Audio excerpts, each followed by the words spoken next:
Welcome, dear listeners. We have eerie tales ahead.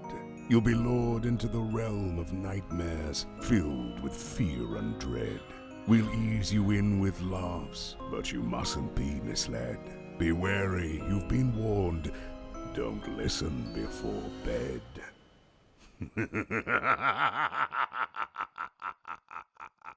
Hello there, everybody, and welcome to Don't Listen Before Bed. I'm Aero, and we're back for another week with a terrifying tale to be told around the campfire.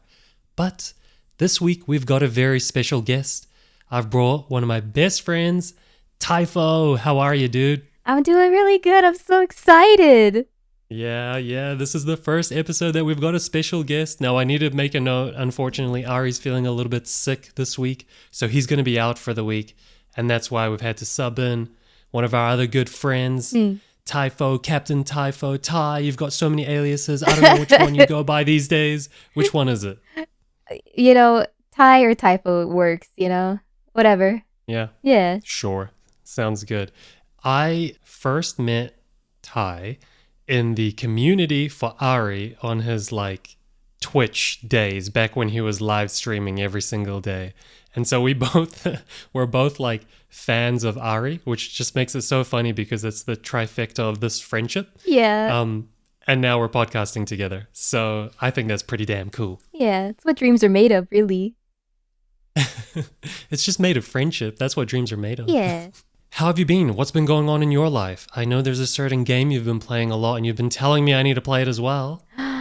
Okay, so Lethal Company is so good.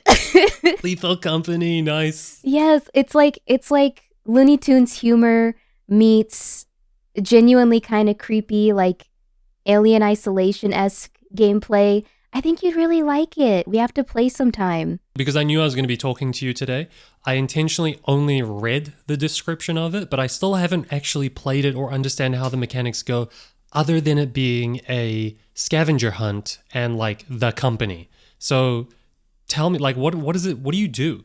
Basically, you work for a company that's kind of utilitarian, very corporate, and they basically work you until you die.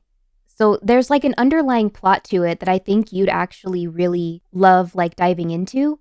But the surface level of the game is you are employed by this company to go to different abandoned moons and collect trash or scrap to basically sell to corporate squid god. And you have to reach a quota. You have 3 days to reach a quota of trash, and the quota continues to rise, and you play until you don't reach your quota. Okay, so every day your quota rises? Every 3 days. You get 3 days. Every 3 days. So if you hit your quota, you continue to play, but if you don't, that's game over. Okay, cool. So you're playing on a 3-day cycle. Yes. And your quota increases every 3 days, and you basically just have 3 days to live until you get to the next checkpoint of your quota. Pretty much. And to get that money, you're a scavenger on moons? Mm-hmm. Okay. But there's some underlying lore you mentioned. Yes. I don't want to spoil. And how is the lore hinted to you? Oh, I'm so interested now. That you knew how to drag me into it because I'm a lore crack fiend. You're a lore nerd. Yeah, it's perfect for you. I am. I don't know what it is. I think it might actually be. Now we're getting real. Mm-hmm. I was thinking about it the other day. I think it's something to do with OCD, honestly, because I have always had this. I'm generally quite OCD. If you look at my office right now, this is so weird. My glasses that I wear, not my reading glasses, my vision just glasses. I don't wear reading glasses. I'm not that old yet. I might sound like it, but I'm not. Anyway, my 3 glasses are perfectly in line on my desk, and I can't let them skew in any way, or else I physically cannot work. Anyway, besides that, that somehow bleeds into the way I think about games as well. I have to understand everything for me to enjoy it, and it's kind of resulted in a pretty cool job, I guess, now, but I think it's really rooted in my OCD, which is a little bit sad. But I mean, if that can play into your job, it's kind of like how I describe being autistic at ADHD. Sometimes it really is helpful to my job because I get so into the things that I do. And it makes me 10 times better at them because I'm so focused on getting those things done in a way that I really enjoy, you know? Yeah, well, you hyper-focus, right? Yeah, exactly. No, you can turn it into a superpower if you want to. And somehow we've kind of found a job that allows that to be a superpower, which I think is pretty damn cool. I think it's the best, honestly. Yeah. Okay, so I'm buying Lethal Company. That's the conclusion to this chat. Yes.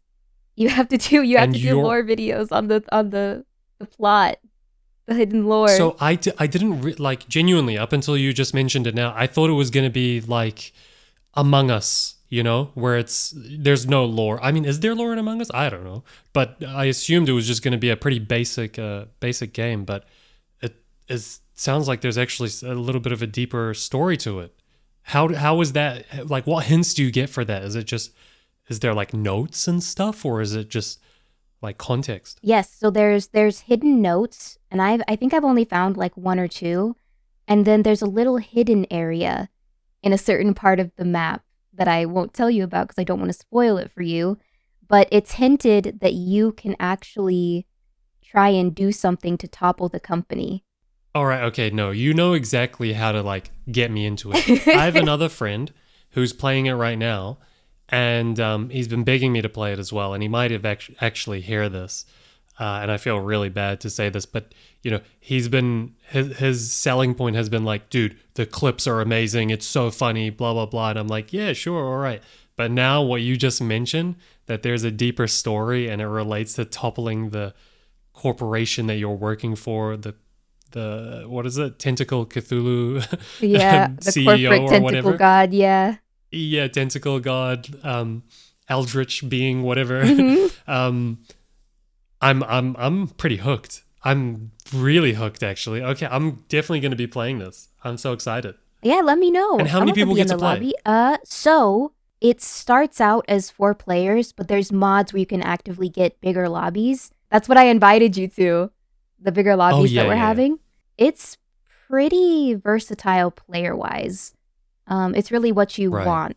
I'm sold. Put me in that lobby. I'll be the number one. You know, I'll actually be the worst person because I'm not going to be doing the scavenger hunting. I'm going to be looking for like notes and stuff, trying to read lore. I'm one of those guys. You know, I'm a firm believer in you play the game the way that you want to play it. You paid for it. You know what I mean? I love the utmost support for my OCD. I got you. I got you. All right. How about I tell you the title for today's story? Are you ready for it? Yes, please. I'm really curious. It's called A Lethal Scavenger Hunt. See what Ooh, I did there? I love it. No, I for the last week, you and I have been talking like on Discord about Lethal Company, and I told you I did a bit of reading about just the basic plot because I wanted to hear it from you. I knew we were going to be chatting today. I wanted to get the full lowdown from you. Mm-hmm. But after I learned that it was about a scavenger hunt type of deal, that's what your job is, I found a bit of a scary story online about a haunted scavenger hunt. And so I thought it would be perfect and like run in line with the topic of our preamble. So it's not fully lethal from what you've described, you know, there's no corporation or anything like that, but it's definitely a scavenger hunt that kind of goes wrong. Okay, you've piqued my interest. Lately, I've been, for like the last 2 episodes of Don't Listen Before Bed, I've been absolutely obsessed with threads from r/no sleep on Reddit because I keep going into these hours and hours of just wormholes, black holes. I forgot what the saying was for a second. Just deep diving into really long creepy pastas of people's experiences that they've had on r/no sleep, and there's so much gold in here. And it needs to be shared. Like, I have to talk about them. So this story is from r/no sleep. It was posted 12 years ago, though. So it's deep in the weeds of r/no sleep. And I hope today I get to bring it out and give it some shine in the modern days. 12 years. Wow. Yeah. It's an old one, but you know, the old ones that still appear when you're searching now, there's a reason for it because, you know, they're pretty gold. Another thing to note, so this was posted by a user called November's Hollow, and like I said, 12 years ago. And the original post is really, really long, like really long, more time than we have for today's episode. So what I went ahead and did was create a bit of a story from it that's reduced, and just the key points of the story are there, but some of the fluff that's around has in the original story has been chopped out. So it's almost taken verbatim from the original post, but it's been rewritten a little bit by me and a AI friend of mine called ChatGPT, and Gotcha. made into a size that's a bit more easy for us to chat about. Okay, So, without further ado, shall we just jump straight into this thing? I'm ready. In the small, uneventful town where my friends and I resided, boredom was a constant companion. Despite being in our early 20s, the lack of activities in our tiny community often left us searching for ways to entertain ourselves. One night, in the midst of our collective boredom, a friend proposed an idea that would change the course of our late-night adventures. Scavenger hunts with a twist. The concept was simple but effective. Riddles would be concocted and placed in Crown Royal bags, a surplus of which we possessed. Alongside the riddles, Scrabble letter pieces were scattered in the bags, spelling out the final destination. These bags, filled with mysterious clues, were hidden throughout the town. The game concluded with a group of friends waiting at the last location, armed with alcoholic beverages to celebrate the successful completion of the hunt. So does the way that they're playing the scavenger hunt make sense? I think it's really unique and cool, like genuinely a smart idea for kids that are bored. Yeah, I mean, it gets you out of your house. It gets you having fun with your friends, and it's kind of like a little bit eerie to just be going around and like finding little clues around your town. It kind of reminds me of, you remember the show Gravity Falls? Yes, but I didn't watch it. You would genuinely enjoy it, but it's kind of a similar feel. Just kids going out and getting up to mischief. Hey, that was my childhood. That's what me and Ari did literally every single weekend. We would just go terrorize the neighborhood. It was the worst, man. All the neighbors hated us. But anyway, my friends, ever the mischief makers, decided to target me and another friend for their scavenger hunt.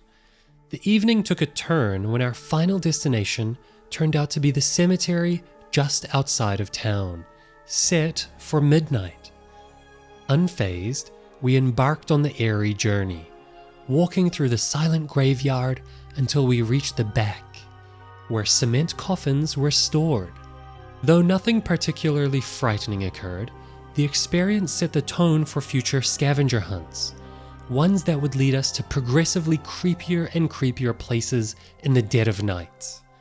On another occasion, I found myself part of a four-person team tasked with deciphering a cryptic riddle. Of the darkness beware, you might get a scare. Past the crazies, it'll get a little hazy. The hidden houses beyond will be sure to respond. The outskirts of town housed a psychiatric hospital, and beyond that lay dirt roads leading to abandoned houses.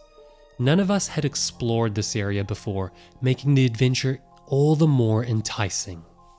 Following the riddle, we stumbled upon a white rusted mailbox marking that turn off from the road. The dirt path ahead held forks and diverging routes, leading us to an old, two-story white house. Fences prevented vehicular access, adding an extra layer of eeriness. Nervously, I handed over the driving duties to a friend and hid in the back seat, already feeling a sense of impending doom. As we traversed the path towards the house, we encountered abandoned boats, cars, trucks, and even overturned bleachers and swing sets.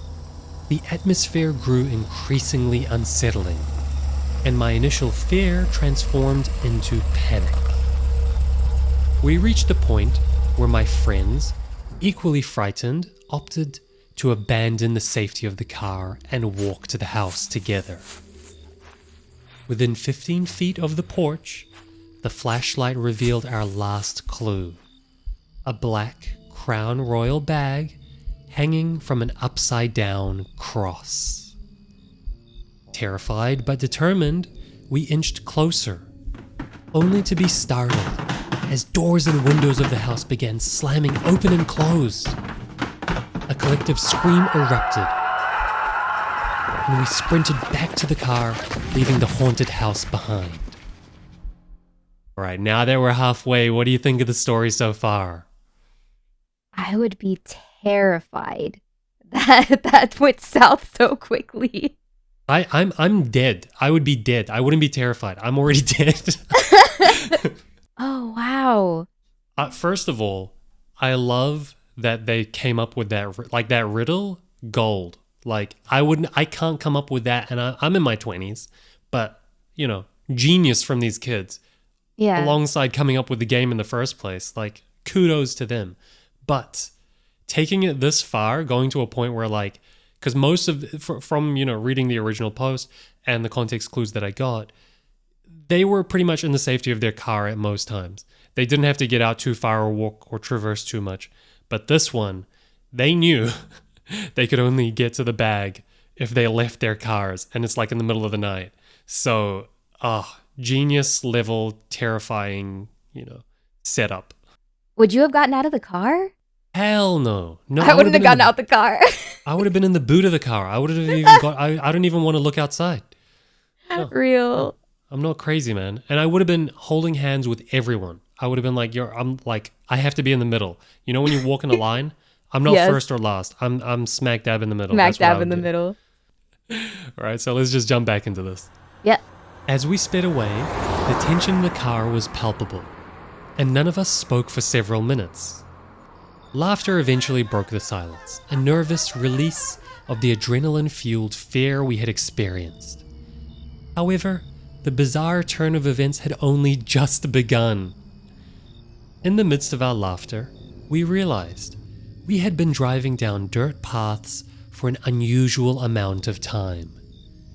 Panic set in as we realized we couldn't locate the main road. The passage of time seemed distorted, and what should have taken a few minutes had inexplicably stretched into half an hour. In our desperation to escape, we discovered a horrifying revelation. The headlights illuminated the very same 2-story white house we had just left. It defied logic. We couldn't drive to it before, yet here it was, right in front of us. The sense of dread intensified, and I felt a wave of terror wash over me. Something unnatural was happening, and there was no rational explanation.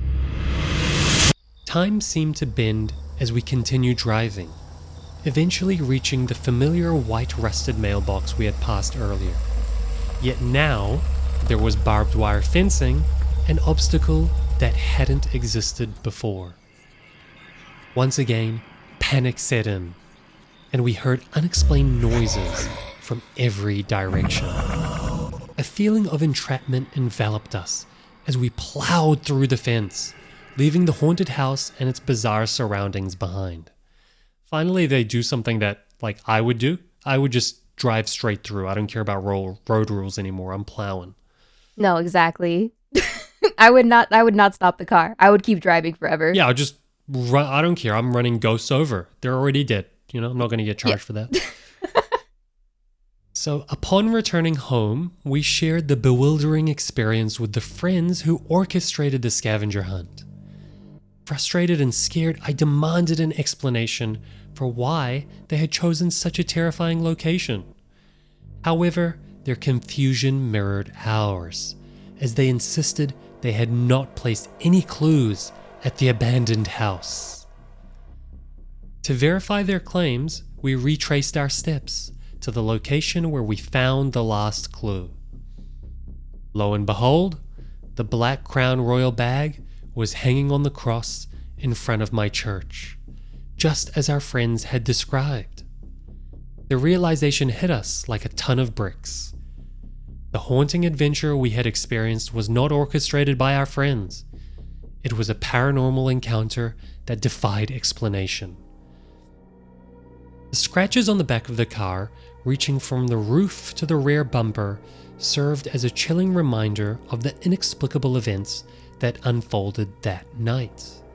The scratches were physical evidence of a journey that transcended the boundaries of the rational and delved into the realm of the supernatural. As we grappled with the aftermath of the harrowing night, we couldn't shake the feeling that we had unwittingly stepped into a realm beyond our understanding. The small town, once mundane and predictable, had become a stage for inexplicable phenomena, challenging our perceptions of reality. The scars on the car and the shared terror among friends served as a constant reminder that some mysteries are best left unexplored, lurking in the shadows of the unknown. And that is the story of A Lethal Scavenger Hunt. What do you think? Wow. My jaw dropped when they realized it wasn't their friends. Can you imagine? I would never sleep again if something like that happened to me. Because then I Just would never know again. for sure. Never again. Especially because these things are always like, oh yeah, I have no way of like substantiating my claims. I was alone, but I promise you it was real. Nope. This time they were in a quad, they were in a squad. They were squatted up for this game, and everyone agreed on the story. Like they all shared the exact same experience, and they were certain this happened to them. Like, I don't know, 4 people all lying. It's unlikely, right? But then they had the actual like physical scratch marks on the car, right? Mm-hmm. Mm-hmm. So there's no denying that it happened. You have a shared experience. It wasn't what's the French saying? Folie à deux? Folie à deux? Oh, getting fancy on me? What does that mean? I believe it's translated to shared crazy. I completely butchered the French, by the way, but it's basically like a shared hallucination amongst a group of people, and it's happened a couple of times throughout history. At least like that's the belief. But since they have a physical proof on the car that it actually was an experience that they shared. Yeah. Ah, Yeah, no, that's wild. It's nuts. It's nuts. I'm telling you, this subreddit is like, it's amazing. It's a gem. There are so many stories that are just worth talking about or sharing with your friends because they all sound so true. Like the details that they add in there, like they're just too unique. Unless everyone on there is like creative writing experts and they're all making this up. Wow. I also love how it was like a scavenger hunt. No, 100%. It isn't the same as the scavenger hunts that they're clearly doing in Lethal Company where they're trying to find actual, what is it, scraps? Or just like metals scraps, or something trash. like that? Yeah, trash. Gatherables, yeah. But there's this certain like aspect of a scavenger hunt that is, I think, innately creepy as well, because you're venturing into places that probably aren't going to be, I don't know, that populated with people, because that's the best place to hide something like a hint or a secret or something like space trash on a moon, because someone probably would have already taken it. So you're innately going to be going to a place that is probably abandoned or very creepy. They said small town, so that immediately makes me think like woods, abandoned buildings, like behind like their local mart, like that's why I said it was kind of eerie, because small towns are already kind of inherently creepy. Like a lot of people that know each other, but they all get to different lives behind closed doors. Yeah. I don't know. Look, it's a little bit eerie. in New Zealand, where we don't have the same, we do have small towns, but I don't think it's as common as in the US. Mm-hmm. And so whenever I read a story like this, US based, I instantly think of It the Clown. This, have you seen those movies or the old Yes, ones? Pennywise. Yeah, Pennywise. So I just think of those towns, or freaking Stranger Things, like Hawkins. I think that's what it's called. That's what I think of, and I just in my mind, I set it there. So I was just thinking of like an 80s, it's always themed in the 80s or like set in the 80s for context, town, and then yeah, like they're already got some haunting, dodgy stuff going on, and then like these stories just completely justify it. Well, if you picture Hawkins, that's basically what it is. A small town, where everybody knows each other, but everybody has their own stuff going on behind closed doors. And then just in general, the air of Hawkins is really kind of eerie. You know what I Mm, mean? yeah. It's pretty common for small towns. Did you But grow up in a small town? I grew up actually in a pretty big city, but now I'm living Mm. in a small town surrounded by a bunch of woods. It Oh, gets so dark here, and traveling in the back roads and stuff is very eerie. Because if you turn off your headlights, it's pitch black. It's dark. It's oh my dark, God. dark. Yeah. So imagine that, and imagine doing a scavenger hunt like this, and it's just a bunch of kids just kind of going around in a shared car or like on bikes and just Sounds trying to so find fun. stuff. It sounds Well, fun, but like also it's a little scary. It's a little creepy. I'm not gonna lie. I'd go further than a little. It's terrifying, dude. You know? But it's Um, the perfect setting for something like this. yeah, no, absolutely. Absolutely. And were there any overlaps with the story, with Lethal Company, like while I was describing it? Because like I obviously haven't played it, but it's the current scary game that everybody's playing. So were there any overlaps that you heard? Honestly, this shared trauma, like going in a group, but still feeling terrified because you don't feel safe no matter what. Because like mind you, you go to these moons in Lethal Company on a ship, Hmm. and you have to go in, and sometimes you got to split up. At the very least, in this story, they all were smart enough to just kind of stick together. Nobody got out of the car on their own. Nobody Mm. had to like just kind of run off and be the subject of like something terrifying. It really was the shared trauma of the group that kind of makes the story, makes the Lethal Company game, you know? All right, I'm sold, man. Right after this episode, I'm probably gonna buy it and install it, Do and then it. uh, and then I'll talk to you about getting into a lobby with you guys and seeing if I can find some lore hiding in there. I'm so excited to see your videos about it, to be honest. I want to know what your thoughts are. No, for sure, for sure. But unfortunately, that is all the time we have for today. I hope everyone listening enjoyed the story. If you want to see more or hear more from r/no sleep, let me know. Or if you want to go back to some Japanese yokais, we can go back to that as well. But let me know what you guys think. You can find Typho on go ahead, tell us your socials. On Twitter, I'm Typho Tweets, and on YouTube, I'm Captain Typho and Typho. Nice, nice, and you guys know where to find me, Eroga everywhere or Eroga official.